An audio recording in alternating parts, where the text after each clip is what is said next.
Hello students, last lecture we have seen spreadsheet. In that spreadsheet we have seen 2 points. One point is to conditional formatting and second one is to hide, unhide and the freeze the column or the row. So today we see about page breaks that we have seen a word also. So in case of Excel it contains more number of rows and more number of column. So not word means not like word in case of word whatever documents we will get first page, it is not what you call added to the next width or the height. When you go for a next one it will change the page, but in case of spreadsheet there is a single sheet.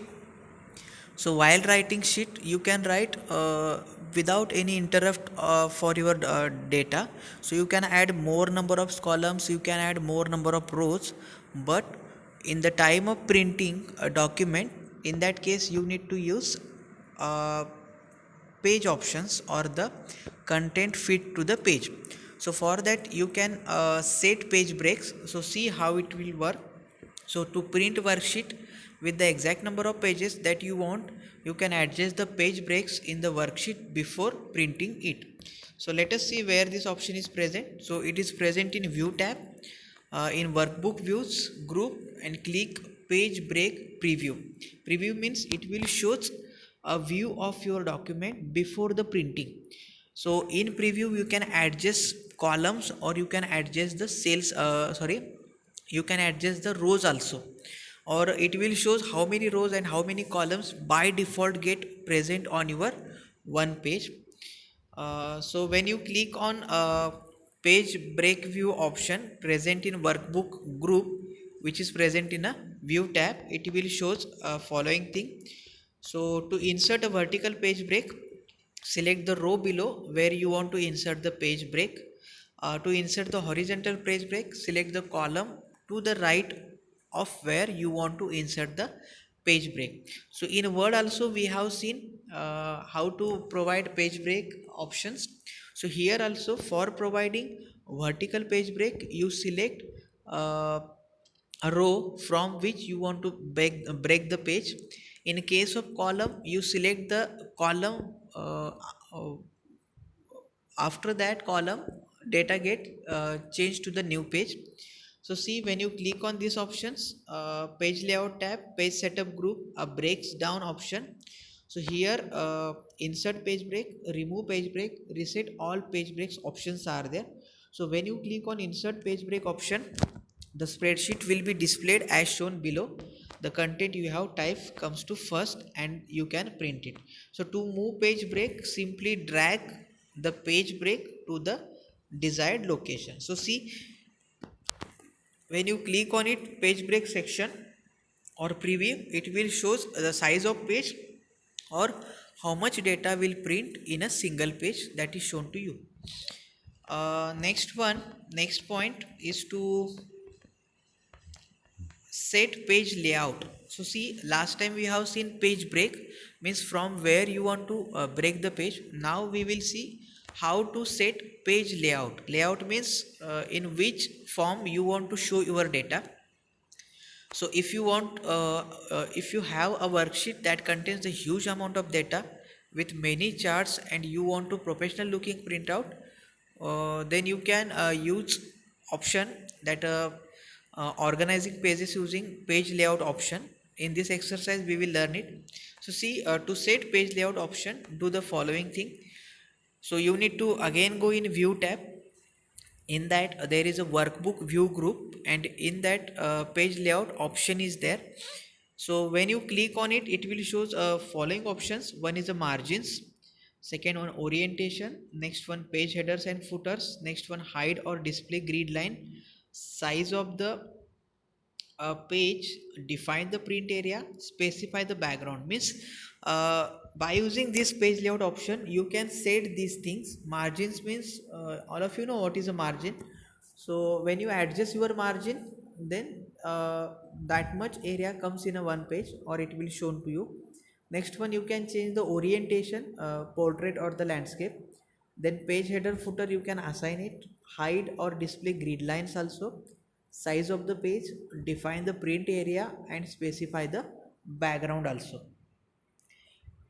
So see, click on margin options under the page setup group drop down list. So when you click on margins, it will allow you, or it will provide you one screenshot in that you need to provide uh, directions or the sizes or the point for the page setup or custom margin. So this is the one option. Second option, you can drag and drop, means you can drag the margins also. This is the second one. The next one is a print area. How to set print area? So when you go in a print area option under page setup group in a page layout tab, so it will show set print area or clear print area. So by using this you can set how much area you want to print in a single document. Next point is a manage workbook view. So once you create workbook, how you want to show your workbook for the user. So for that there are 5 views available. One is a normal, which is by default selected or which is by default present. Next one is a page layout. So as you provided page layout, on that basis it will show it. Then page break preview. So how you have break the page, based on that it will show the preview. Next one is a custom view. As you want to view your document, you can select it. And the last one is a full screen. So whatever it you are using computer or you are using laptop, so on the basis when you click on full screen, your document shown full option. Normally it will shows ribbon or toolbars, and downside it is a title bar or task bar. But when you click on full screen, it just shows the data of your spreadsheet or the Excel sheet. So see, normal, page layout, page break preview, custom views and the full screen view. So normal, default view of spreadsheet. Second one, page layout. You can select the page layout view in order to quickly fine tune a worksheet that contains many charts or huge amount of data. Then a page break preview. This option is similar to page layout option, except you can set the area that is to be set as a page after inserting the page break. Then custom views. If you want to you would like to view selected area of document, you can use the custom view option. Full screen selection. This option makes the workbook cover the entire screen. All tabs are hidden from view. To get back the tabs, click on file restore. So the procedure is given. So first you open workbook, then click on new window button on view tab and window group. Arrange the multiple program windows. Then click either tilde horizontal, vertical or cascading options to include only window display view of current workbook. And then the next point is to apply cell and range names. So it is very interesting topic. So suppose you have a collection of some data in that different items are there. For example, vegetables and fruits you have written in a single sheet or in a one by one.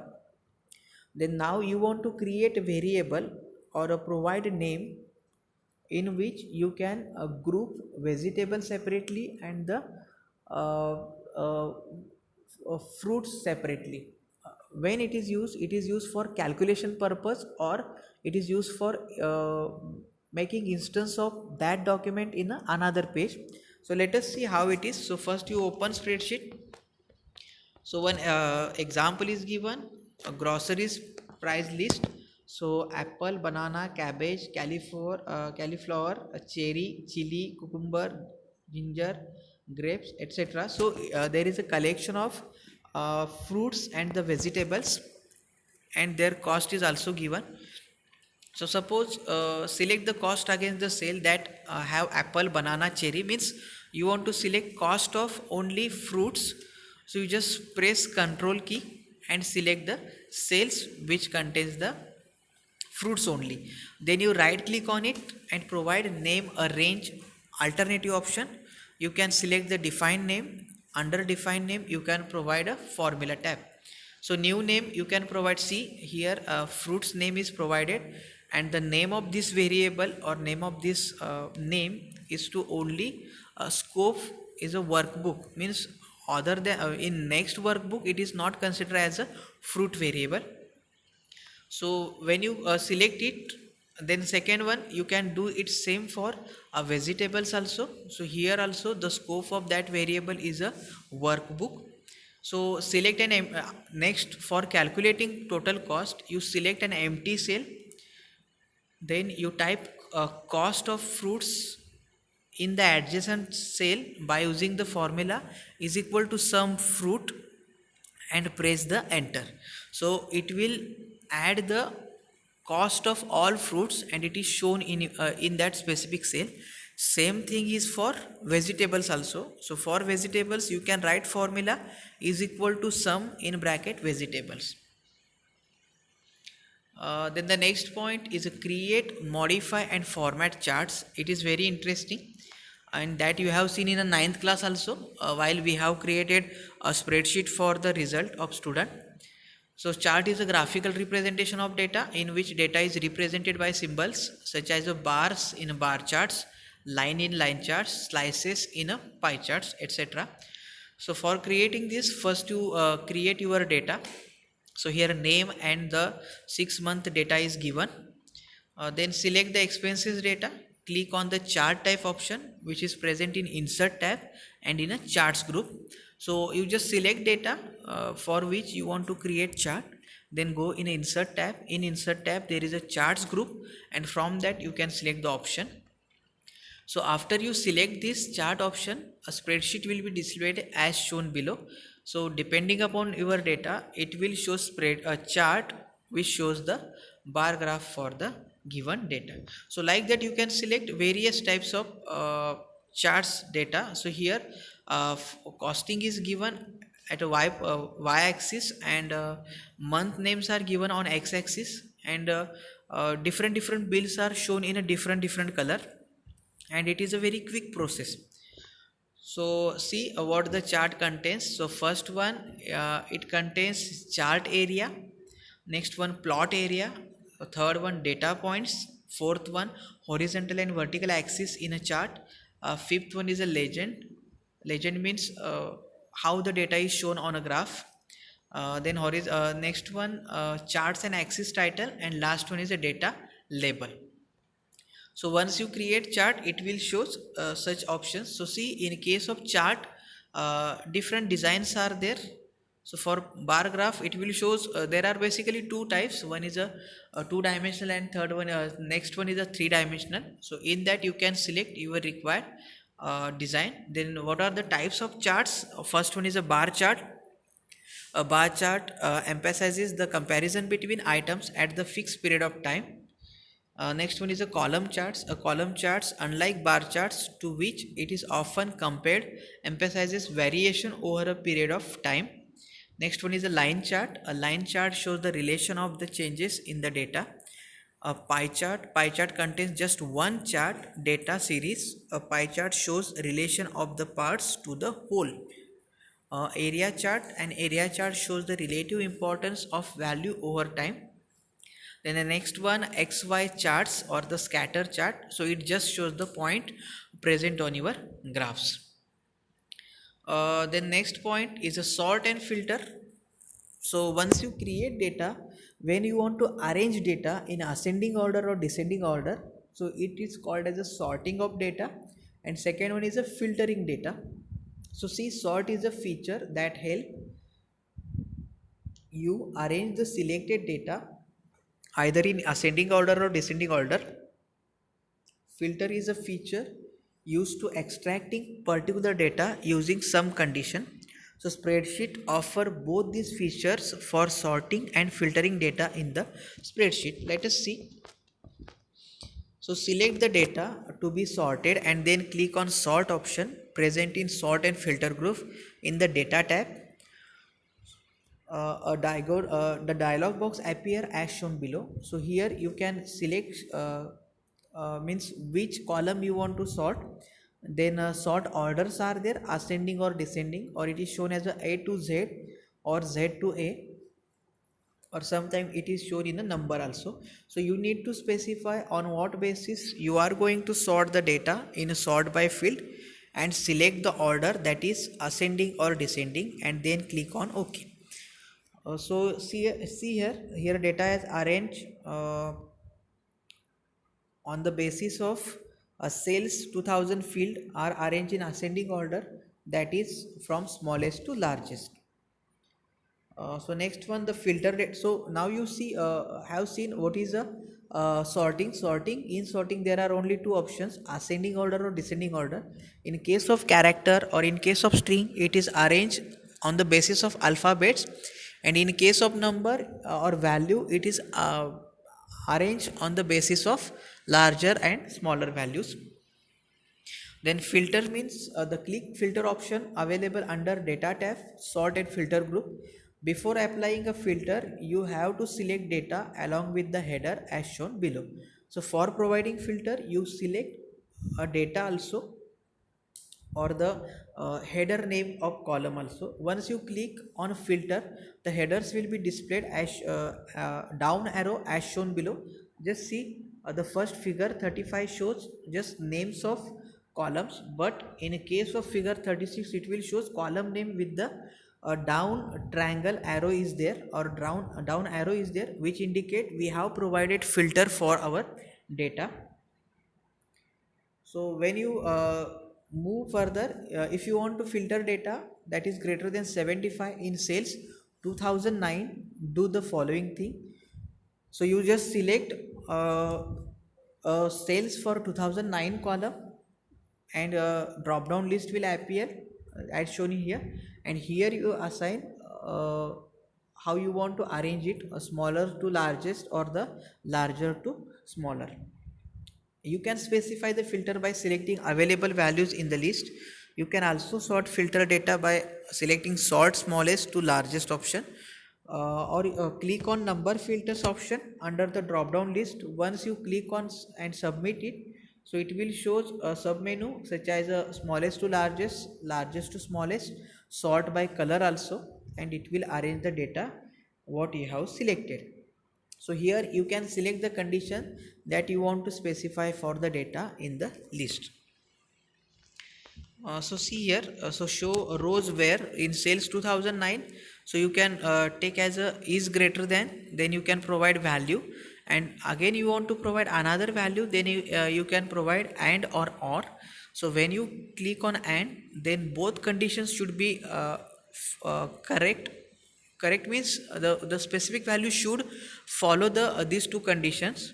But when you provide or option, it means a single from two conditions a single condition will be true, then it will execute the data. Then the next point is to calculate data across worksheet. So sometimes what happens, suppose you have created different worksheet for a different month. For example, for January you have created sheet 1, for February you have created sheet 2, and after 1 year is complete, now you want to add all these data from a different sheets in a single sheet. So in that case you can use this option. The session name is a calculate data across worksheet. So see, there are sheets are there, sheet 1 as year 1 and the type the following. So data has added, so January, February, March, April, May, June. Then like that you go for sheet number 2, provide name as a sheet 2 or year 2 sheet, and go to the sheet 2 name in totals and insert the same label. So see what they have done, you have created two sheets. One contains data of 1 month, 1 year, and second contains data of another year. But here while writing it, they are providing means two sheets are created for 2 years.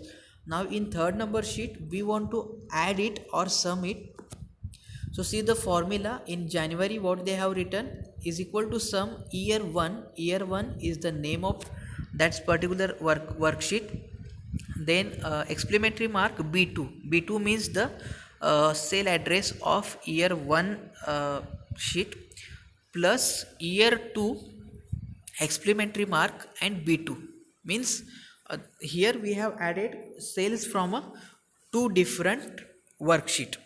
So once you write it and provide enter, it will add data from sheet number 1 and sheet number 2, and the answer is shown on the sheet number 3. So same thing is applied for electricity, grocery expenses, traveling expenses, phone or mobile phone, etc. And you can do it for all 6 months from January to June also. So you can also provide average formula. So what is average formula? So it is the average in bracket region 1 colon region 2 and the cell address is given. So once we finish this topic, I will show you a video in which practically these all points are shown to you how it is applied. Then the next one, I think it is the last point. So using multiple workbook and the linking cell. So before that we have seen in a single workbook we have added data from different worksheet. Now we want to add data from different workbooks. So see, the data is open a new spreadsheet and enter the following data. Then open a new spreadsheet workbook, type some formula. For example, in any cell you write sum and the provide which is present in view tab, window group and the switch window option. So you can switch from one window to another window also. So click on book 1 to select the earlier spreadsheet you have created. Select the cells A2 colon D2. Means you can select cells from A2 to D2 cells. Then see here, it is last time it was only sheet name and the cell address. Now it is a workbook name, then sheet name and then the cell address. It is the same as we have seen in a worksheet. One entity get added which is a workbook name. So when you click on enter, it will add the data from different workbooks also. And the last one is a sharing worksheet data. So once you create worksheet, you need to share it with your friends or your colleague in any company. So open spreadsheet and type the following data. So it is again same worksheet, and for sharing you just go in a review tab. In review tab there is a changes group, and in changes group there is a share workbook option.